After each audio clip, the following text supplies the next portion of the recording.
दोस्तों, आज की इस वीडियो में हम लोग बात करने वाले हैं एनुअल माइलस्टोन चार्जेस के बारे में जो कि जेम आपसे चार्ज करता है। तो चलिए वीडियो को शुरू करते हैं।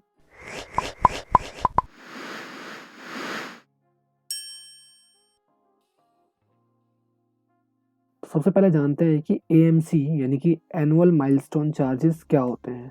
तो एनुअल माइलस्टोन चार्ज का मतलब होता है कि ये एक तरह का ट्रांजैक्शन चार्ज होता है जो आपको पे करना पड़ता है। ये तभी आपको पे करना पड़ेगा जब आपकी दो कंडीशन मैच करती हो।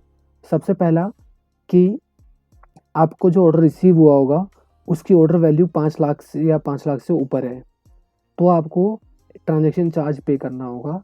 या फिर अगर अभी तक आपने पूरे फाइनेंशियल ईयर में 20 लाख से ऊपर का ऑर्डर नहीं लिया है जेम पे, सारे ऑर्डर मिला के यहाँ पर कंसिडर करेंगे तो अगर सारे ऑर्डर मिला के आपके 20 लाख से ऊपर नहीं गए हैं तो आपको ट्रांजैक्शन चार्जेस पे करने की ज़रूरत नहीं है।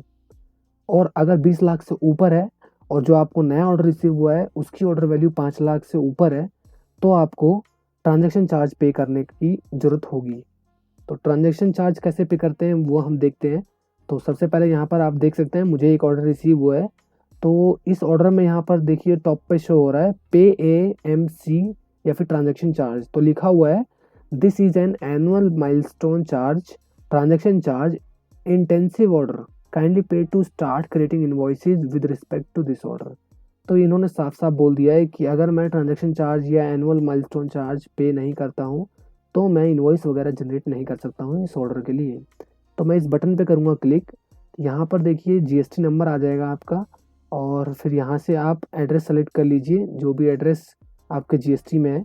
यहाँ से फिर ये फैच हो जाएगा। देखिए पूरी डिटेल आ गई है और ट्रांजैक्शन चार्जेस जो पे करने पड़ते हैं वो कितना पे करना है वो यहाँ पर आपको दिख जाएगा। और यहाँ पर लिखा हुआ भी है पूरा सब कुछ, टीडीएस वगैरह के बारे में इंफॉर्मेशन भी दे रखी है।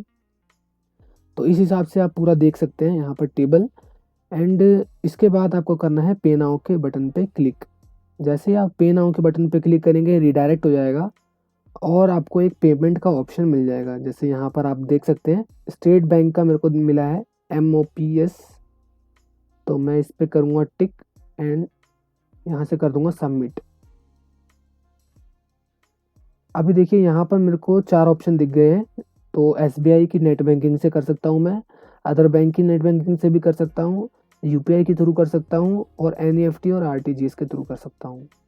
तो बेसिकली मैं इन चारों में से जो भी ऑप्शन मुझे करना होगा या फिर जो भी ऑप्शन आपको करना होगा आप वही चूज़ कीजिए और उसके बाद नॉर्मल जैसे पेमेंट करते हैं उस तरह से पेमेंट कर लीजिए। तो जैसे ही पेमेंट आपकी हो जाएगी तो सिस्टम आपको वापस रिडायरेक्ट कर देगा जेम की वेबसाइट पे और जो ट्रांजैक्शन चार्जेस होंगे वो पे हो जाएंगे जेम को। इसकी कंफर्मेशन आपको मेल पे आ जाएगी और अगर पेमेंट सक्सेसफुल होती है तो आपको सेम ऑर्डर के लिए इनवॉइस जनरेट करने का ऑप्शन मिल जाएगा। तो आई होप आपको इस वीडियो में समझ आया होगा। मिलते हैं नेक्स्ट वीडियो में।